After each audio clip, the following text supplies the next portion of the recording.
Kemajuan teknologi di era globalisasi membuat pemanfaatan media sosial di Indonesia saat ini berkembang sangat pesat, sehingga informasi begitu cepat beredar luas hanya dalam hitungan detik.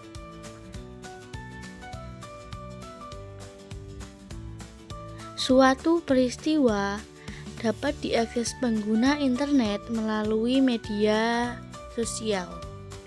Perkembangan gadget yang pesat, harga yang terjangkau, dan internet yang mudah didapat menjadi satu alasan kuat masyarakat menggunakan media sosial sebagai aktivitas sehari-hari dalam mencari informasi.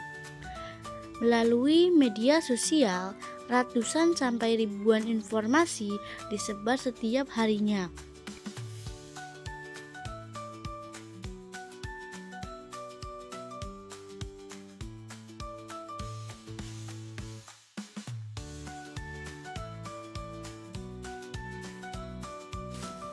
Bahkan, orang terkadang belum sempat memahami materi informasi sehingga dapat menimbulkan dampak untuk diri sendiri ataupun orang lain. Terkadang informasi di dunia maya tidak sesuai fakta di dunia nyata. Itulah yang dinamakan hoax.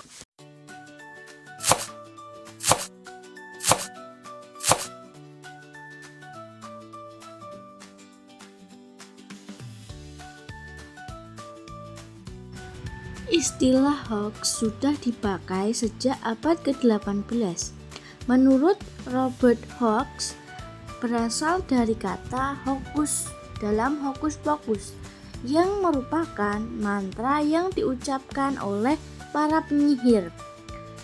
Dalam bukunya, Robert mengatakan bahwa hoax adalah kabar untuk membuat bingung penerima informasi yang bermaksud menghibur atau sebagai candaan. Seiring berkembangnya zaman, hoax semakin dikenal candaan yang agak serius dan perlu dikhawatirkan. Secara umum, hoax adalah informasi palsu yang sengaja dibuat untuk menyebarluaskan dengan tujuan untuk menyesatkan publik.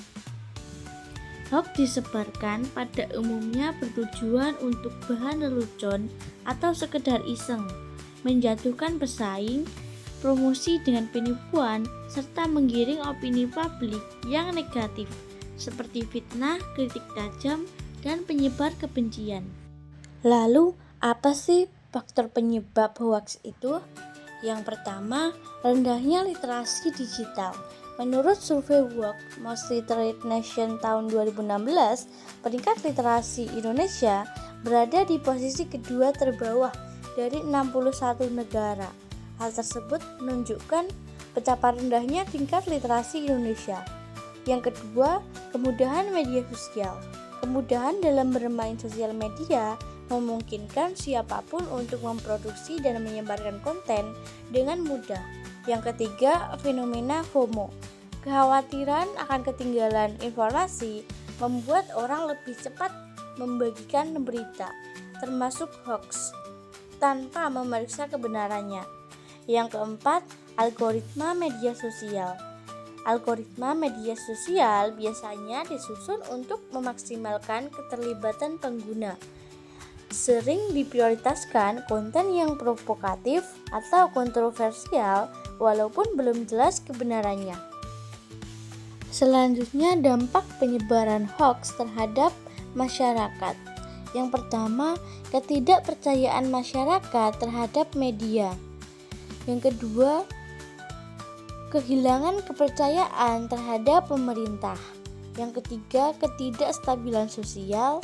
Yang kelima, pemborosan waktu dan sumber daya. Lalu bagaimana cara mengatasi hoax? Yang pertama, hati-hati dengan judul provokatif. Berita hoax seringkali menggunakan judul sensasional yang provokatif, misalnya dengan langsung menunjukkan jari ke pihak tertentu. Yang kedua, cermati alamat situs. Untuk informasi yang diperoleh dari website atau mencantumkan link, cermatilah alamat URL situs. Apabila berasal dari situs yang belum terverifikasi, misalnya menggunakan domain blog, maka informasinya bisa dibilang meragukan. Yang ketiga, periksa fakta.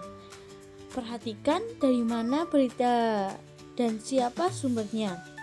Apakah dari institusi resmi seperti KPK atau Polri?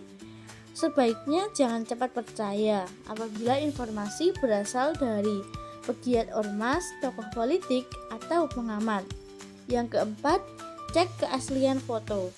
Di era teknologi saat ini, bukan hanya konten berupa teks yang bisa dimanipulasi, melainkan juga konten lain berupa foto atau video. Ada kalanya membuat berita palsu juga mengedit foto untuk memprovokasi pembaca.